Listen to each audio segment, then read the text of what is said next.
Welcome to SS defence academy friends. आज के इस वीडियो सेशंस में हम लोग डिस्कस करने वाले हैं सीआरपीएफ पैरामेडिकल स्टाफ के अंतर्गत जो स्वीपर यानी सफाई कर्मचारी पोस्ट पे एग्जाम होने वाले हैं, जिसमें टोटल 100 क्वेश्चंस पूछे जाते हैं और 100 में 50 नंबर के ट्रेड संबंधित क्वेश्चंस पूछे जाएंगे सफाई कर्मचारी से संबंधित। फ्रेंड्स, इसके पहले मैं आपको पार्ट 1 और पार्ट 2 कंप्लीट कराया हूँ, जिसमें पार्ट 1 में आपको 50 क्वेश्चन प्रोवाइड किया हूँ और पार्ट 2 में 50 क्वेश्चंस, इस तरह टोटल 100 क्वेश्चंस प्रोवाइड किया हूँ। जो प्रीवियस क्वेश्चन है 2011 से लेकर 2015 तक सीआरपीएफ पैरामेडिकल स्टाफ के अंतर्गत जो डिपार्टमेंटल एग्जाम होते हैं, वहाँ से मैं क्वेश्चन सभी इंक्लूड किया हूँ। तो आप यदि जो नए कैंडिडेट हैं पार्ट 1 और पार्ट 2 नहीं देखे हैं तो आप प्लेलिस्ट को चेक कीजिएगा, जिसका लिंक डिस्क्रिप्शन बॉक्स में है। आपको सभी क्वेश्चंस मिल जाएंगे। साथ में सीआरपीएफ के जितने भी अभी तक एग्जाम हुए हैं ट्रेड्समैन्स का, उन सब का प्रीवियस क्वेश्चंस मिल जाएगा। तो आप मेरे चैनल के प्लेलिस्ट को जरूर चेक कीजिएगा, वहाँ से आपको बहुत सारा बेनिफिट होगा। फ्रेंड्स, आज के इस वीडियो सेशंस में टोटल 50 क्वेश्चंस देखेंगे और वीडियो सेशंस एंड होने के बाद आप इसका पीडीएफ भी डाउनलोड कर सकते हैं टेलीग्राम चैनल से जुड़ के, जिसका लिंक डिस्क्रिप्शन बॉक्स में है। टोटल 50 क्वेश्चन है, इसमें सभी के सभी प्रीवियस क्वेश्चन है, कहीं ना कहीं किसी न किसी डिपार्टमेंटल एग्जाम में पूछे गए हैं। तो आप इस वीडियो को लास्ट तक देखिएगा। तो चलिए फ्रेंड्स, देरी ना करते हुए सभी क्वेश्चंस को डिस्कस करते हैं। देखिए फ्रेंड्स, फर्स्ट क्वेश्चन पूछा गया था, हॉस्पिटल की कौन सी जगह ज़्यादा संक्रमण होने का खतरा होता है। ऑप्शन था लेबर रूम, मुर्दाघर, रिसेप्शन और फार्मेसीज। देखिए, ये 2015 के सीआरपीएफ पैरामेडिकल स्टाफ के अंतर्गत जो डिपार्टमेंटल एग्जाम हुआ है, वहाँ पर ये क्वेश्चन बना था। तो इसका आंसर हो जाएगा लेबर रूम। जहाँ पर डिलीवरी वगैरह होता है वहाँ पर संक्रमण की खतरा बहुत ज़्यादा रहता है। सेकंड क्वेश्चन पूछा गया था, एक सफाई वाला के लिए इसमें से कौन सी परिधान करना बहुत ज़रूरी है। तो ऑप्शन बहुत अलग अलग था। तो देखिए, आंसर था इसका ग्लव्स, ग्लास, गुमबूट, मास्क। ये सभी सफाई वाले जो सफाई कर्मचारी होते हैं उनके लिए बहुत ज़रूरी है। ये 2013 में पूछा गया था। क्वेश्चन थर्ड देखिए, पूछ रहा है यहाँ पर सफाई में इस्तेमाल नहीं होने वाले सामान का नाम बताइए। जो कचरा वाला ट्रॉली, इसका तो यूज होता है। कचरा बैग, इसका भी यूज होता है। टावल, हम लोग जब नहाते हैं उसके बाद उसको अपने शरीर को पोंछने के लिए काम करते हैं, तो टावल भी इस्तेमाल होता है सफाई में। जबकि सीढ़िया का उतना यूज नहीं है, तो ऑप्शन के अकॉर्डिंग सीढ़िया जो है इसको हम लोग सफाई में इस्तेमाल नहीं करेंगे। ये 2011 में क्वेश्चन पूछा गया था। फोर्थ क्वेश्चन देखिए, हॉस्पिटल की कौन सी क्षेत्र की बार बार सफाई जरूरी है। तो देखिए, ऑप्शन था ब्लड बैंक, उसके बाद ओपीडी, कैजुअलिटी, रिहाबिलिटेशन। तो इसका आंसर हो जाएगा कैजुअलिटी। जहाँ पर इमरजेंसी जो पेशेंट आते हैं वहाँ पर बहुत सारे क्या होते हैं, सफाई की ज़रूरत होती है। तो कैजुअलिटी जगह पर जहाँ पर होता है वहाँ पर सफाई बहुत ज़रूरी होता है। अब क्वेश्चन देखिए 5, हाथ धोना कब जरूरी नहीं होता है। ऑप्शन था रोगी के छूने से पहले, रोगी के छूने के बाद, सफाई कार्य समाप्त के बाद। तो देखिए, ये तीनों ऑप्शन तो हाथ धोना जरूरी ही होता है, जबकि टॉयलेट इस्तेमाल करने से पहले हाथ धोना जरूरी नहीं है। टॉयलेट करने के बाद हाथ धोना पड़ता है, नहीं कि पहले। तो ऑप्शन डी सही हो जाएगा। ये 2015-16 का जो एग्जाम हुआ था उसमें पूछा गया था। क्वेश्चन 6 देखिए, कौन सी केमिकल जल की शोधन के लिए इस्तेमाल नहीं होता है। ऑप्शन है क्लोरीन, उसके बाद था कैल्शियम कार्बोनेट, सोडियम बाइकार्बोनेट, उसके बाद था मुरिएटिक एसिड। तो देखिए, कैल्शियम कार्बोनेट का इस्तेमाल केमिकल जल के शोधन में नहीं किया जाता है, जबकि क्लोरीन, सोडियम बाइकार्बोनेट और मुरिएटिक एसिड का उपयोग किया जाता है। ये 2013 के एग्जाम में क्वेश्चन बना था। क्वेश्चन 7 देखिए, कांच की प्रस्तुति के लिए कौन सा केमिकल इस्तेमाल नहीं होता है। तो ऑप्शन था सिलिकॉन डाइऑक्साइड, पोटेशियम कार्बोनेट, उसके बाद था पोटेशियम हाइड्रोक्साइड और सोडियम कार्बोनेट। तो देखिए, जो पोटेशियम हाइड्रोक्साइड है इसको हम लोग कांच की प्रस्तुति में केमिकल के लिए इस्तेमाल नहीं करते हैं। अब देखिए, ये 2015 और 16 में क्वेश्चन बना था। क्वेश्चन 8 देखिए, क्लीनिंग होल को डैश क्षेत्र की सफाई के बाद बदला जाना चाहिए। तो जो क्लीनिंग होल बनता है उसको पूछ रहा है कि कितने स्क्वायर फीट तक यूज करने के बाद उसको बदल देना चाहिए। तो 240 स्क्वायर फीट आंसर हो जाएगा। क्वेश्चन 9 देखिए, गुलाबी शौचालय किसके लिए बना होता है। तो ये महिलाओं के लिए बना होता है। क्वेश्चन 10 देखिए, पूछ रहा है यहाँ पे तीव्र बायोमेडिकल कचरे के लिए किस डिब्बे का उपयोग किया जाता है। तो डिब्बे का मतलब होता है डस्टबिन। तो देखिए आप लोग हॉस्पिटल वगैरह में जो देखते हैं डॉक्टर जो नीडल्स का यूज करने के बाद उसे सफ़ेद रंग के डस्टबिन में फेंकते हैं। तो आंसर ऑप्शन डी हो जाएगा। क्वेश्चन 11 देखिए, दूषित अपशिष्ट रिसाइकिलेबल जो होता है जिसे हम लोग पुनः चक्रण बोलते हैं हिंदी में, उसको बायोमेडिकल कचरे के लिए किस डिब्बे का उपयोग किया जाता है।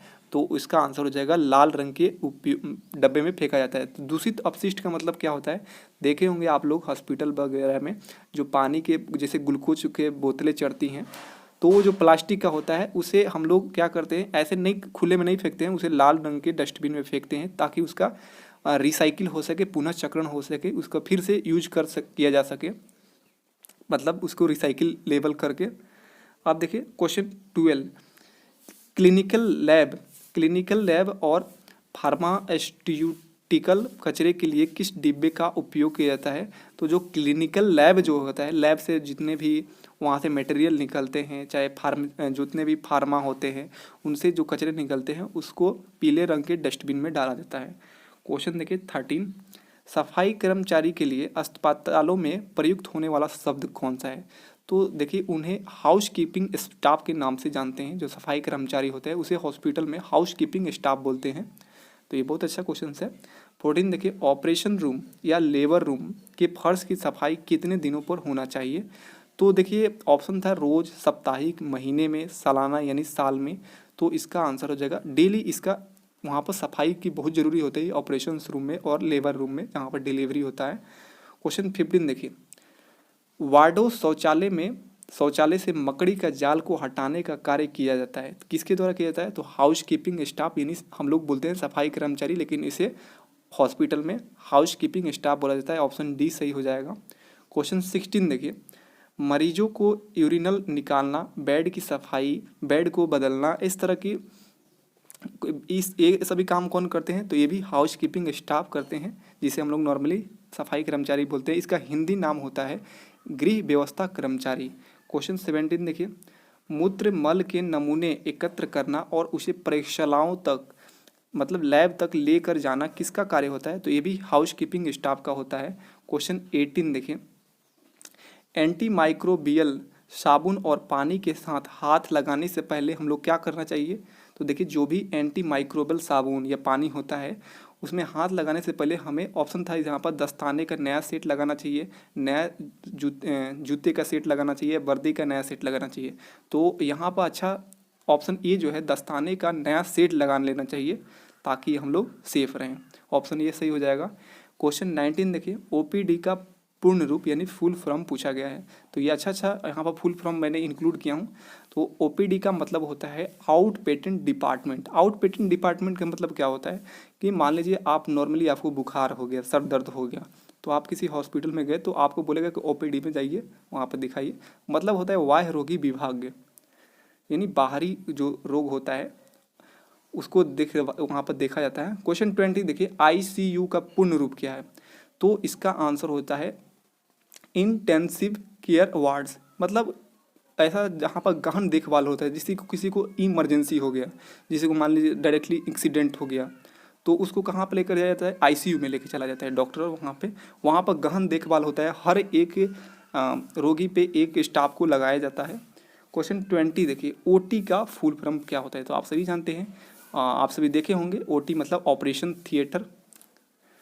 क्वेश्चन 21 देखिए यहाँ पर पूछ रहा है, दुर्घटना और आपातकालीन विभाग 2 ब्लॉक के अंतर्गत आता है। तो ये आपातकालीन ब्लॉक और ट्रामा सेंटर के अंतर्गत आता है, यही आंसर सही हो जाएगा। क्वेश्चन 22 देखिए, रेडियोलॉजी विभाग में क्या क्या वहाँ पर जांच होता है। तो देखिए एक्सरे, रेडियोधर्मी, कोबाल्ट, अल्ट्रासोनिग्राफी, इको कार्डियोग्राम और सीटी स्कैन, एमआरआई, ईसीजी, ये सभी रेडियोलॉजी विभाग में जांच होते हैं। क्वेश्चन 23 देखिए, रोगी देखभाल क्षेत्र में झाड़ू का उपयोग करना चाहिए। तो देखिए इस तरह का आपसे क्वेश्चन पूछा जा सकता है कि रोगी देखभाल क्षेत्र में झाड़ू का उपयोग करना चाहिए, तो आप कहेंगे कि नहीं, नेवर यूज, मतलब कभी यूज नहीं होता है, वहाँ पे हरदम पोछा वगैरह लगाया जाता है। क्वेश्चन 24 देखिए, सफाई के लिए उपकरण दिया गया है, तो देखिए लंबे हाथ वाला धूल पोंछा, रबर के दस्ताना, सफाई बाल्टी, ये सभी। हाँ, तो ये सफाई के लिए ये सभी उपकरण सही है, ऑप्शन डी सही हो जाएगा। क्वेश्चन 24 देखिए, क्लीनिंग सॉप किस प्रकार के यौगिक है, तो देखिए ये है एल्कलाइन कंपाउंड्स यानी क्षारीय यौगिक।